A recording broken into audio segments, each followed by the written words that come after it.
All right, everybody. So welcome to another call.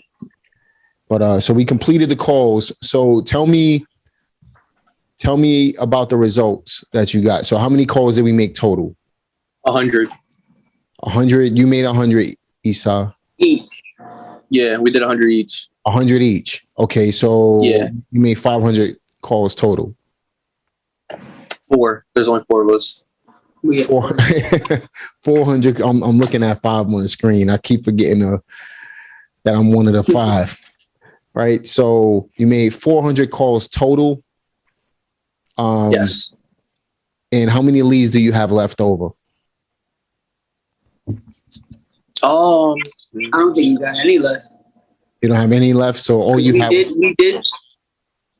I'm listening. We did do those 100 each, and then before that, we also did. I think. How much did we do? 250. Yeah. So you had about 650 total, right? So let's talk about the results from the 650. So the same way we broke down. I think Zach's trying to say something. The same way we broke down the key performance indicators before. Remember, we talked about KPIs, key performance indicators. So basically, when you break everything down, we're going to break it down again today. So how many people, and you can write this down, by the way, when you're marketing, especially when you're making phone calls, when you're doing direct mail, when you're doing any type of marketing for your real estate investing business, you need to focus on KPIs so you know your numbers. And if you know your numbers, you can expect a certain result from your numbers. Does that make sense? Or am I talking over your head? No, you're making sense. All right, cool. So I'm gonna write down your numbers real quick. So you had 650 suspect leads to start with. Suspects is different than prospects. A prospect gives you information, turns into a real lead. Right. So you had 650 suspect leads to start with, right? Out of those 650 leads, you called everybody. How many people picked up the phone? Honestly, not a lot. I have probably 11 that picked up, and then only 3 of them I kept in contact with for future business because they didn't want to sell the property that we had listed on the skip trace. Not a problem. So I kept their information down. And then the other people were either disconnected or it was just their number, like they didn't answer. Okay, so somebody do me a favor and write that stuff down. So we had out of your 100 people that you called, right? I know you called more than 100 people. So give me the total number of people that you personally called, Isa. So I did the 100 last week, and then it would be 175 because I did 75 before the call we did last time. Okay, perfect. So 175 out of 175 people, how many people picked up the phone? 14. 14. Okay, now out of 14 people, how many suspect leads turned into prospects, meaning they gave you information that you needed in order to consider their house? 3. Okay. So we got out of 175 people, you got 3 leads, right? And they're not ready to sell. So you're going to add them to your follow-up, right? Yeah. Okay, perfect. So we got a follow-up, 3 follow-ups. All right. Now next we got Zadi. Let me just write this stuff down. I'm looking at it in order right here. So Zadi, how many? So that's Isa. You had, let me write it down here. You had, I'm using one of my kids' school pencils. It's a big fat one. You can see it. So you called 175 people. You connected with, you said 14, and then you got 3 leads. All right. Zadi, what about you?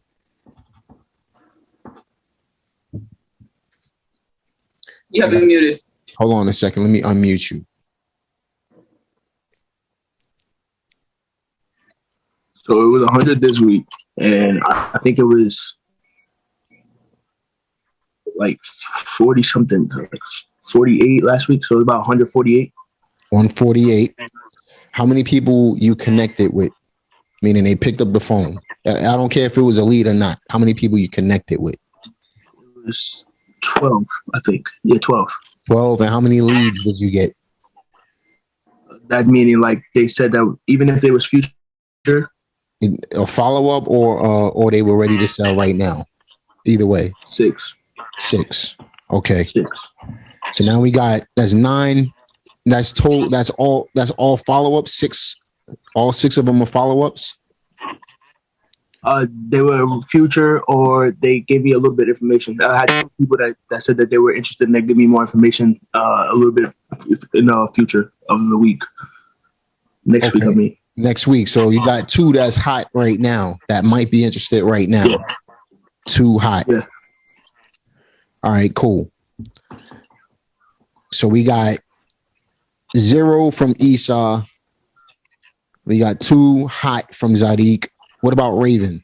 I don't have my paperwork with me, but like off the top of the head, I remember that I got in contact with I think 7 or 8, and only like 2 or 3, I think it was 3, said that they would be willing to sell, but not anytime soon. Okay, so you got 3 follow-ups and you got 0 hot. And I have a couple callbacks to make too. Okay. I have like 9 callbacks to make because they were actual numbers. They just didn't pick up, so I have to call them back. Okay, quick question for you. How many leads did you call? So you called 100 and then you called how many? I called 150 in total. 150 total. All right, perfect. And then what about you, Ishmael? So I just did my 100, and then from before it was like 45. So 145 total. 145. How many people did you connect with? 5. 5 people. How many of them turned into any type of lead or follow-up? It was just 2 of them, and 2 they were like for a future. All Not right, at the moment, but for the future. so 2 followers. So let's do the math here, right? So everybody called up. Who has a calculator? I can do it on my phone. Okay. So we got 175 plus 148. Let me know if you need me to slow down.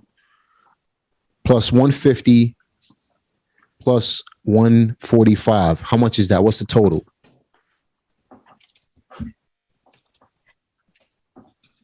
Did you hear me? No, I didn't hear you. What's the total? 618. 618. All right. So we're short probably 32 leads somewhere. Right. So we'll worry about that later. If you started off with 650, we should have called 650, right? But that's not a big deal. Now do 14. I think it got messed up because. Oh, go ahead.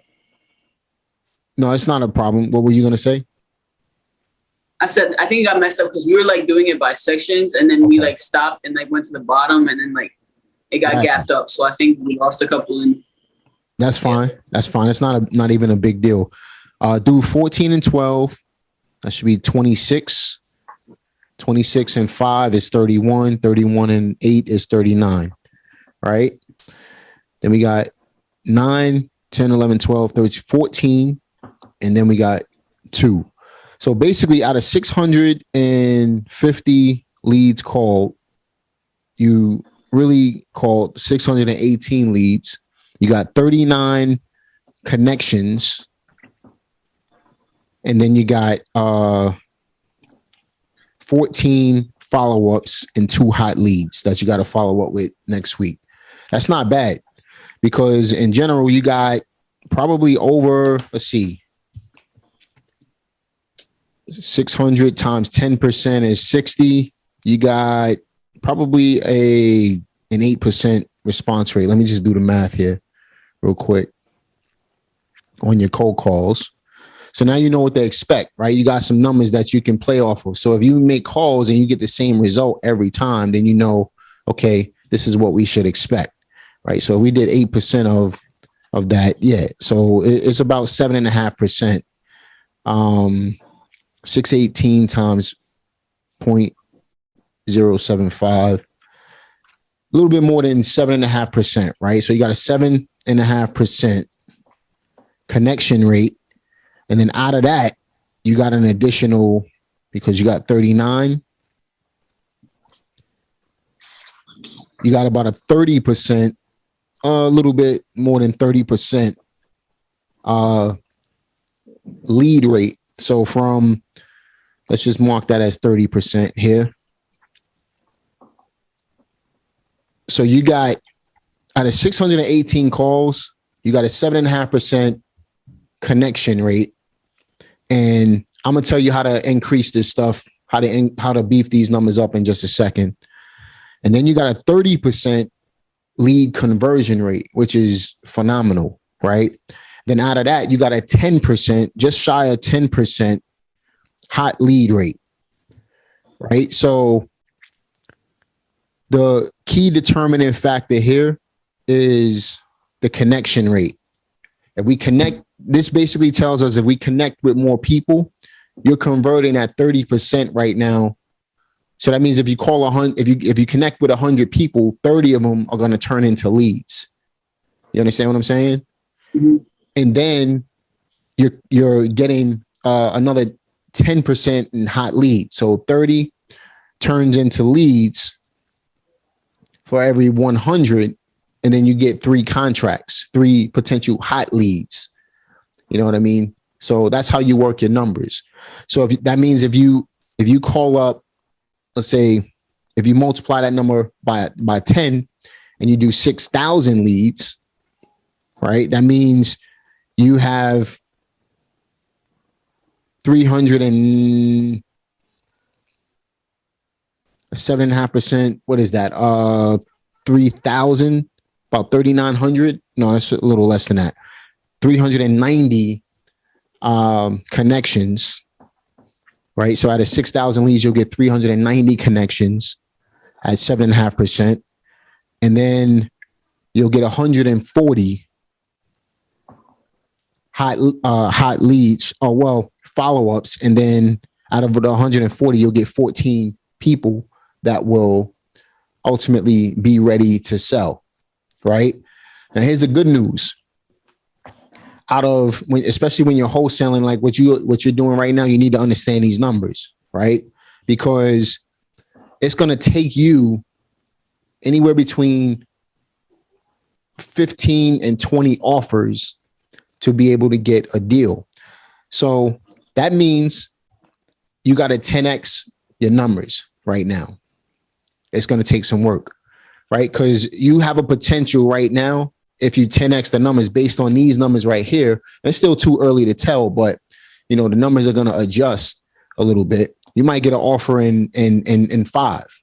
You know what I mean? You might get a deal in 5 offers. You might get a deal in 7 offers. But my whole point is, based off of generic nationwide numbers, it'll take you 15 to 20 offers to get a deal. So you call it 620 people. That means it's going to take you 6,200 leads to get a deal. You understand? And that's basing it off of 15 offers. You understand what I'm saying? So now that you know your numbers, and that number can fluctuate, but now that you know your numbers, you know what you need to do in order to get a check. Now, the average wholesale profit in your area is going to be right around $10,000 to $15,000 based off of the number, and I'm just looking at, just doing some research that I've done. You're going to make about $10,000 to $15,000 per deal, right? So let's call it $10,000, right? So let me ask you a question. Would you call 6,200 people if you knew you were getting $10,000? Would you call 6,200 people if you knew you were getting? That's the whole point. Now, would you call 12,500 people if you knew you were getting $20,000? Would you call what's 6,200 times 3? What is that? 18,600 people if you knew you were getting $30,000, right? You understand where I'm going with this? So you're basing your numbers off of result right now. You called enough people, you have a result. Now you're going to take that result and you're going to amplify the result to be able to get to your goal a lot quicker.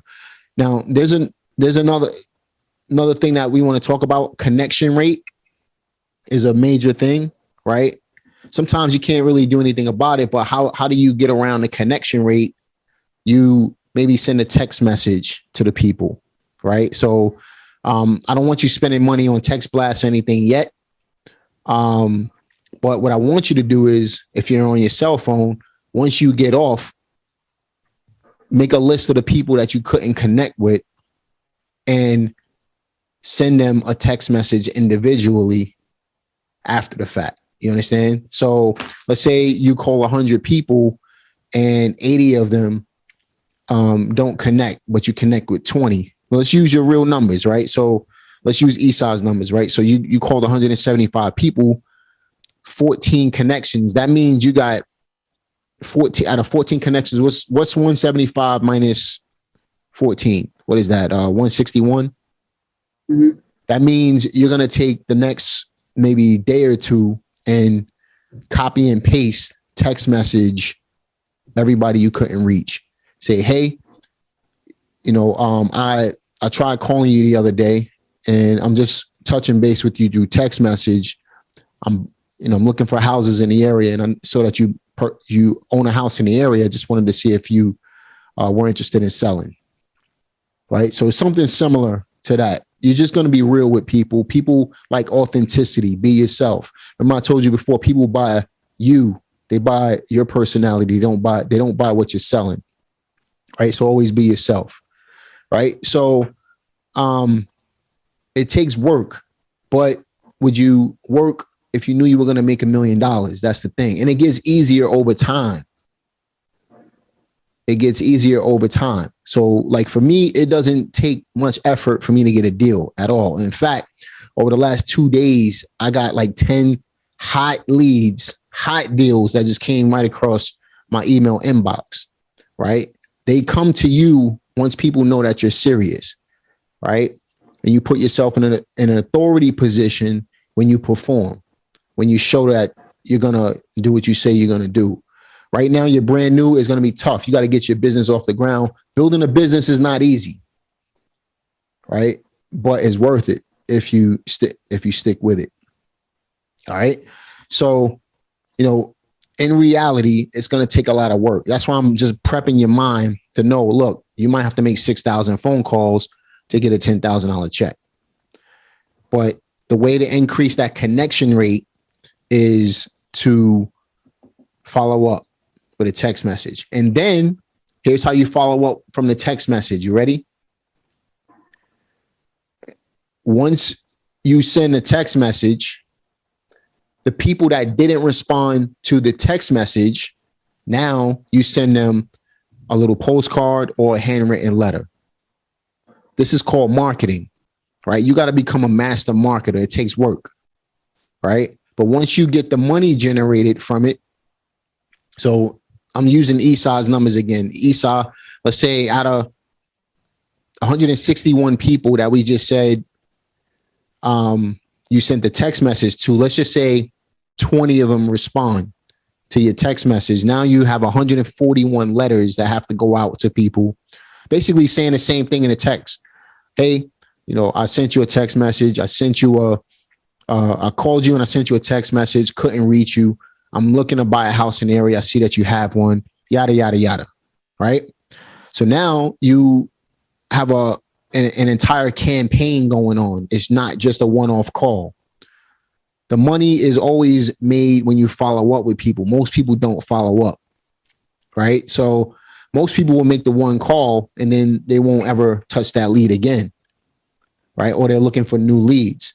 You're going to make the call and follow up with the people. So what you're doing is you're building a relationship with people over time. They might not respond to you on the first call. They might not respond to you through the text message. They might respond to you through the letter. It usually takes people an average of 5 to 8 touches, 5 to 8 communication touches to respond to you.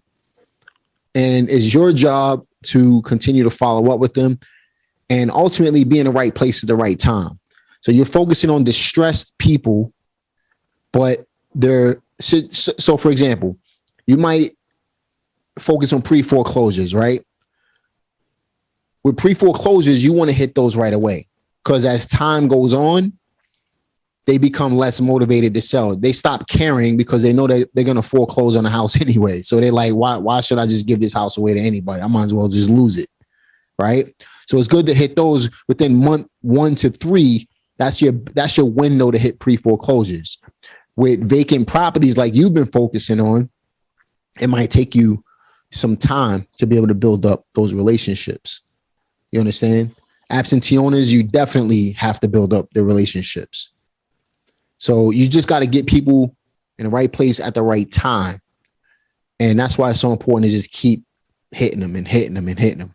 So the next plan of action for you is, number one, Zadik, definitely follow up or pass it on to Raven. Who's the best negotiator? And this is not a competition. Who's been negotiating? Who's been making the offers for you? Me. All right. So Zadik, pass those leads on to Raven. And Raven, when you follow up to say, hey, you spoke to my business partner last week, I just wanted to touch base with you. Just to follow up, he mentioned that you might be interested in selling his house. I wanted to discuss the details with you and then get into the spiel. All right.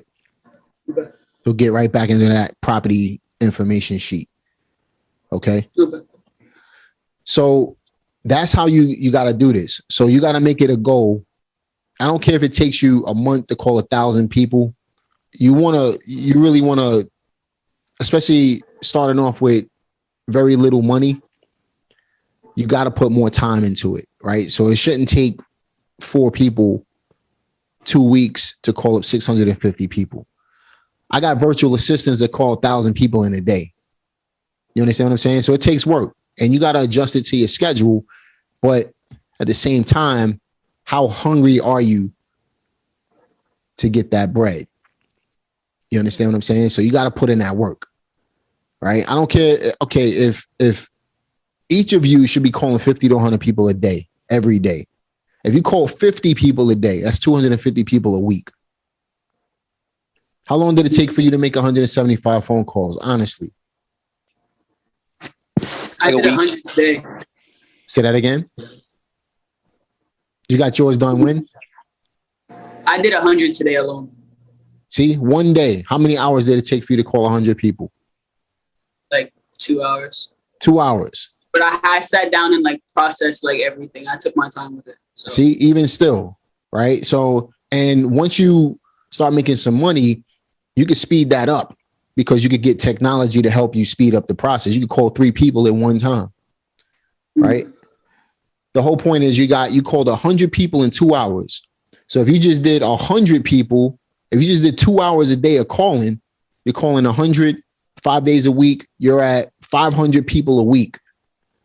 Now, if you would have did 500 people by yourself this week, and each of y'all would have did that, you would have called 2,000 people. Out of 2,000 people, guess what? You're 3 weeks into your first deal based on these numbers right here. You understand what I'm saying? Mm-hmm. So you could take 2 hours a day just to do that. And then you take maybe another hour driving around looking for more leads. And you take another hour, maybe calling back some people, maybe contacting with realtors like y'all have been doing, wholesalers sending you deals, stuff like that. You understand? That's what you need to be focused on right now. I don't even want to give you the next step until we can get a consistent flow of leads coming in, because that's the lifeblood right there. Right. But we need to definitely step up the game. Got to take this business serious. Right. And the more, if you treat it like a hobby, it's going to pay you like a hobby. Right. If you treat it like a business, you'll make a lot of money.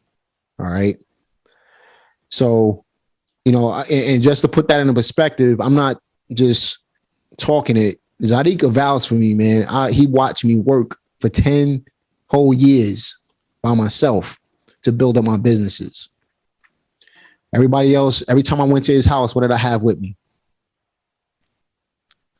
My laptop. He's muted right now. I have my laptop with me. I'm doing something. I'm working on my business, right? Every single time. We on vacation, I got my laptop with me. I'm on a beach, I got my laptop with me. I'm not playing. I want to You know what I mean? So if you got that hunger, then you gotta do it. He could vouch for me because he saw it.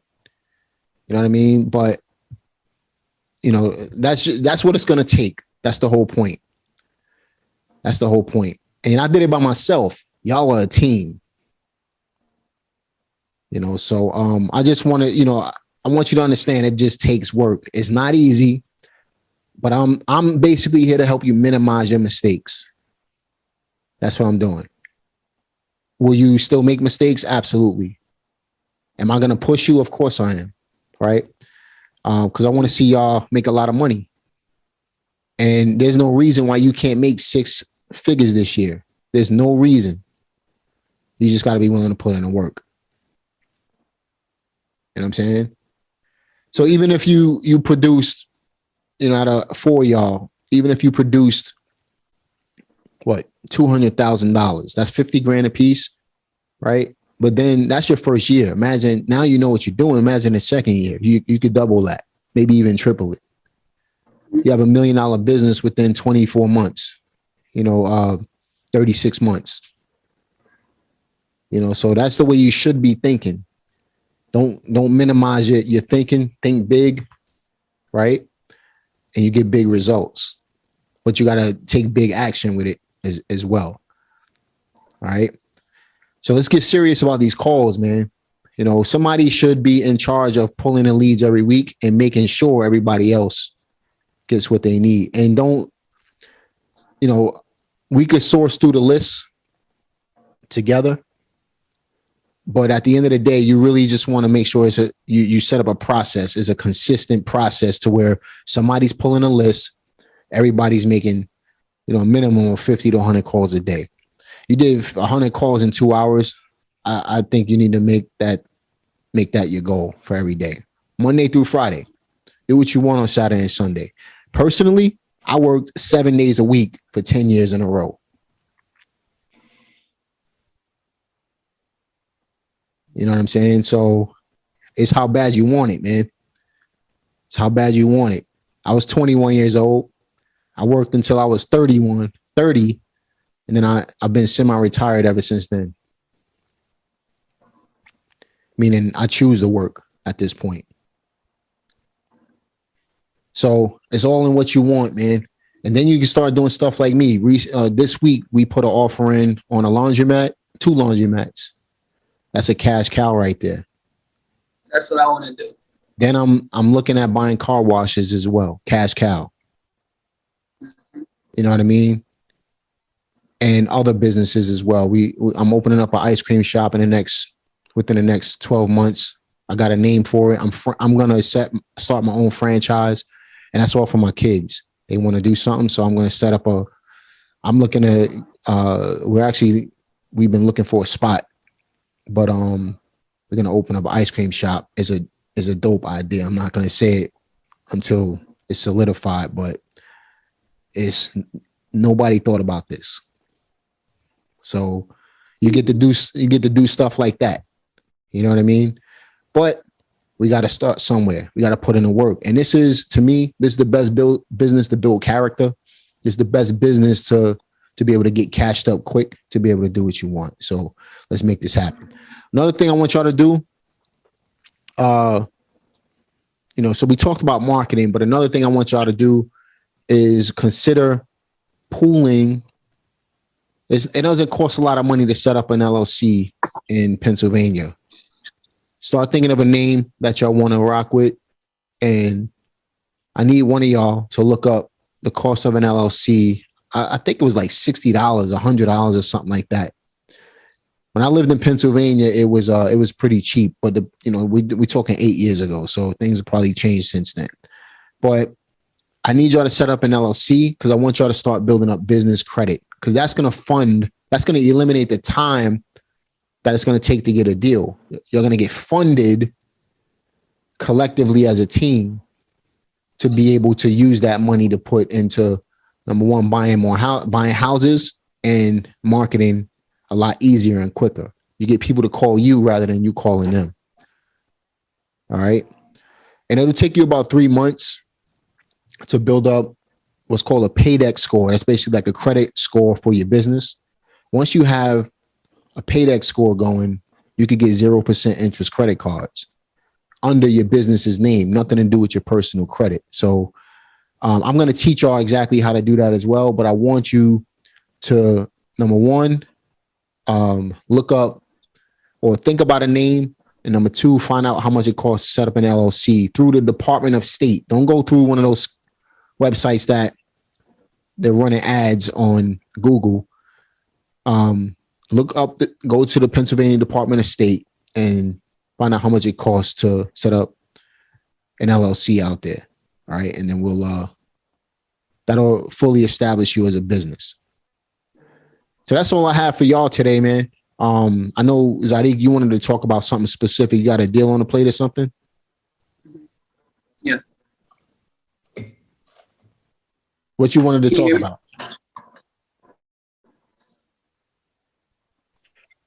That was earlier. I forgot what it was. It was just a comment on what you were saying. A comment of something I was saying? Yeah, I forget what it was. It's probably, I think it was like how you used to bring the laptop and stuff around. No, we do have a deal in the works. We do. Yeah. So what? The 41 one. Yeah. So let me ask y'all this. Yeah. So first of all, how did y'all find the deal? Was it through your calls or no? I'm still in contact with the same seller from the first From Baum Street. Following up with that person. See, that's another thing. Yeah. That's why I said you do your calls, but you still got to have other means. That's why I say you continue to drive, continue to touch base with people even after the calls, because you want to have multiple ways of getting leads, right? So this is one that we found together. You made an offer on a house, that deal fell through, but they have another deal. So give me the numbers on that deal. And what were your questions on that particular deal? So it was a 5-bed, 5-bed, 1-bath, but you could add it to a second one. There is like a bathroom set up in the basement, but it needs to be finished and everything. Needed to be updated. There's a tenant that lives in it. Someone lives there. So it's not. So it's livable, but it needs work. It needs work. It just needs modernized. It needs new windows and new doors. Okay, new windows and a paint job. And a paint job, yeah. Paint job, new flooring. Whenever you do paint, honestly, you could just sand down the floors and refinish. Okay. Yeah, the floor looks really good. Okay, flooring. So you're talking about a basic. I mean, how old does the cabinets look? They just sand down, refinish. The cabinets look good. Yeah. So it's basically in pretty decent shape. Mm-hmm. Yeah. It just needs to be cleaned up. So you're looking at a $10,000 or $15,000 remodel, right? Yep. Mm-hmm. Looking at a basic rehab. Okay. So let's just assume the place needs usually 15 to turn into 20. I'm gonna tell you that right now. Many rehabs I've done, you always tack on more money. So the price is $41,000. Is the same owner? No, that's a different one. The one that we're talking about now is $60,000, but okay. they said that they would seller finance at $20K up front and then $40K throughout the rest of the year. Seller finance, $20K up front. Okay. And then the remaining. So what's the value? What's the ARV of that particular property? The $60,000 one. I think Zah looked that up. I don't remember what that was. You have them muted. So when I was doing the ARV, that was the maximum allowable offer, right? No, AR after repair value. Yeah, and then you times 70, and that equals the maximum repair offer. Yeah, so just give me the ARV for now. What a house is selling for in tip-top shape? $87,500. Okay, so that's about what you got. All right. So what was your offer after? What was your maximum allowable offer?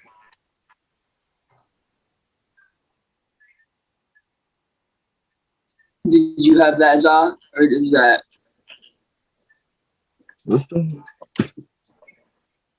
Hold Hold on. I thought I had it written down. I know That's not a we were problem. talking about that not long ago.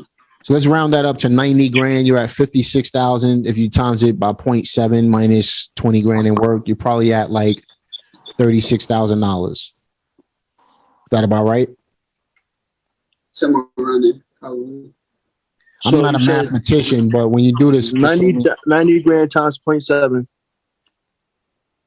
Yeah, I got 63. 63,000 minus, did you minus the repairs? It's 43. Minus the repairs is 43. All right. So at 87, you got to subtract. So 43, basically you're at $40,000, right? Mm-hmm. 9 times 7. I said 9 times 7 is 56. That's what that was. I'm not a mathematician. 9 times 7 is 63. Minus 20 is 43. All right. So you're right around $40,000 on an offer. So you're about $20,000 off on that. And that one you said doesn't really need a lot of work at all. No, not really. Are they open to, I mean, did you ask them what's the least they'll take for a cash offer? No, I can ask though. Yeah, find that out for me, because then we can structure something from there. We already know they'll do seller financing with 20K up front. The problem is I don't have 20K, but we could find 20K and be able to make this deal work. Mm-hmm. Let's find out what they'll, if we could get them off of the 60K by asking them what's the least you'll take for a cash offer. And then no matter what they say after that, say, is that the best you can do? So, Mr. Seller, I understand you wanted $60,000.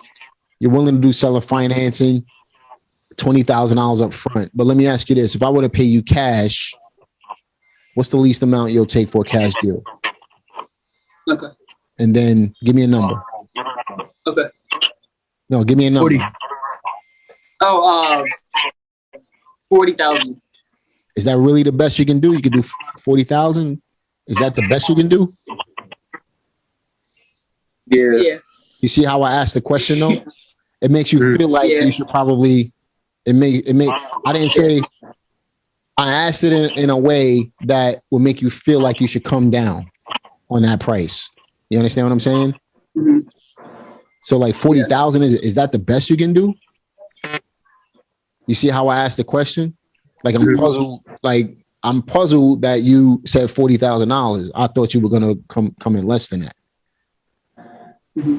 You know. So how did you feel when I asked you that question that way? I had to double think about my answer and be like, what? Thinking back, like, Did you feel like you needed to drop the price though? Yeah, it made me think about it. It made you think about dropping the price. That's the whole point. It's how you. It's not what you ask. It's how you ask it. That's why I keep telling y'all to role play and make sure you get on the phone and call people, because that's the only way you're gonna get better at this. You know, I used to work on Wall Street when I was your age, right? And I learned how to talk to people and sell people on Wall Street. And it's not about what you say; it's the tone that you say, and your tone of voice is the most important part when it comes to selling. Tone, right? So I could say, for example, I could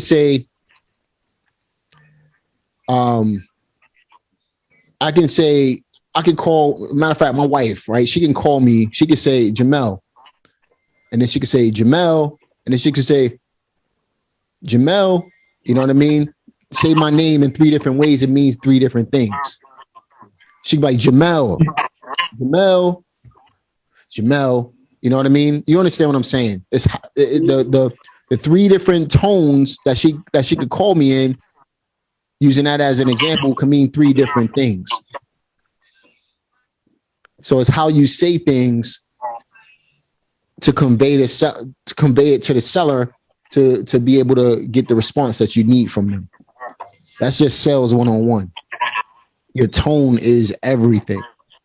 You understand? So you want to definitely be mindful of that.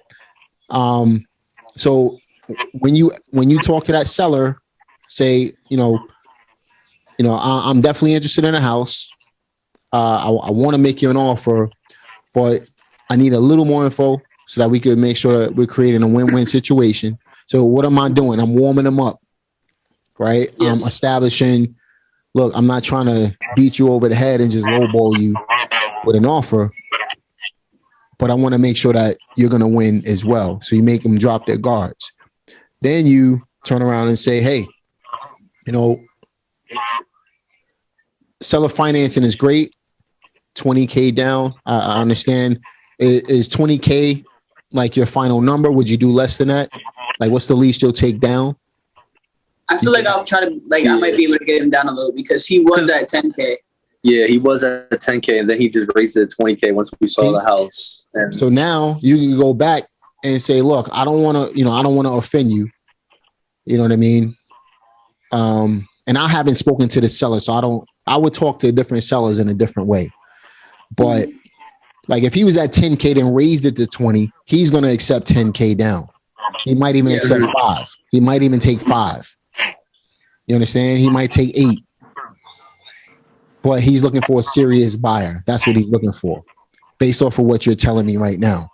So we could approach him and say, look, here's what we can do. We could do 5K down and offer you $5,000 more on the asking price. Would you do that? So you're offering him more than what he's asking just to be able to get the deal. Okay. And then you turn around and sell that to somebody else. You go wholesale a seller finance deal to somebody else for 10K down. You understand? You're only going to make $5,000 up front, but you say, look, take over this deal for 10K down. You put up 10K and you'll have the deal at $65,000. That's how you sell a seller finance wholesale deal. Now, if there was more meat on the bone, we could do a lot more. We could sell it for more money. We could sell it for 87, but I'm trying to make it easy for you to sell it. Make it a no-brainer for the other person that's purchasing the house as well. You understand what I'm saying? Mm-hmm. So that's one approach. Just getting them down on the down payment using that same strategy that I just told you. Then you can turn around and say, look, you know, what if I was to make you a cash offer? You know, what if I came to you with a bag of cash? How much needs to be in this bag in order for us to be able to close this deal? What's the least amount you're willing to take? And you're going to say, somebody answer. 50,000. You said how much? 50,000. 50,000. Is that the best you can do? Is that really the best you can do? Okay, that's fair enough. Yeah. But you've accomplished what you set out to do. You got him off for the 60, and he just gave you another $10,000 in equity. You understand what I'm saying? So at that point, I'm going to say, look, at $50,000, based off of these numbers, knowing the house, it doesn't need a tremendous amount of work, but it needs some work. It doesn't really line up with what we're able to do at this point, but I have some friends that might be interested in this. And if you don't mind, I'd like to bring them by. So now what you're doing is you're asking for permission to show the property before you sign a contract or anything like that. You're asking for permission to show his property. Then what you're going to do, once he gives you permission to show the property, then you're going to sign a contract and say, hey, here's what I can do at this price. Before I show anybody the house, I want to make sure that, you know, you're protected, I'm protected. You know, we're going to be bringing people through the house. So we want to make sure that everything is solidified. You know, again, it's all for protection and, you know, we don't want to waste your time. Then you're going to start showing the house. All right, let's worry about that once we cross that bridge. For now, get them off the price. 60,000 is kind of high. Yeah. You know what I mean? But if we could get them closer to that 40, we could definitely make a deal. Okay. All right. You got any questions for me? No. No? All right. So great call. We went over KPIs, understanding your numbers, understanding what it's going to take to get the deals consistently. And then we talked about your deal. I said recovered, but we covered talking about your existing deal and negotiating that price down a little bit. Did we cover anything else? I think that was it, right? That's it. Yeah. What's the goal? Raven, did you? Oh, Who has something to No, say? it's sold. It's sold. It broke my heart. I already know. all right. So never mind. You had another. We had two properties. Yeah, we had another deal that we were looking at that was really good, but I guess he sold it already. Okay. In this market, you got to move quick. So, and that's fine. So let's move on this one, and let's see if we can make something work with it. What we could do, if you really want to just get this deal done, what we could do is tie it up for, let's say, 62,500. Right? Say, look, I know you were asking. Well, let's talk them down first, and then while you're on the phone with them, just say, look, why don't we do this? You're asking $60,000. You want a down payment with it. You know, why don't we do $62,500? I'm giving you $2,500 more if you're willing to take $5,000 down, and we'll close it within 45 days. And what I'll do is I'll give you a small earnest money deposit so we can do our due diligence. The only thing I'm asking you for is access to the property, because I'm going to put a tenant in the property or at least option it out to somebody else. And I just need access to be able to show the property beforehand. Okay. So you're basically telling them exactly what you're doing. Mm-hmm. All right. That's how I would approach it. Okay. If you don't want to negotiate like that right away, just get the numbers, and then we can always call them back to say, let me talk to my business partner. I'll call you right back. Okay. And I'll tell you exactly how to position it. All right. So any questions? Nope. All right. Solid. So what's the goal? The goal is how many calls per day? Let's keep it real, y'all. 50 to 100. 200 a day. 200 a day. 200. My That's man. what you said, right? 200 a day. 100. You said 100, but 2 hours. 200. 2 hours, 100 a day. 2 hours a day. I don't know if I man. can do 200 yet. I think I needed more money in my pockets, more time on work. Yeah. Let's make a goal. I don't care what your goal is, but you know what you got to do in order to accomplish the goal, in order to get the money. So y'all set that goal up for yourself. I broke it down for you how the numbers pan out. It's entirely up to y'all at this point. All right. All right. So let's talk again next week, and let me know if y'all need me. All right, thank you. Okay, thank you. All right.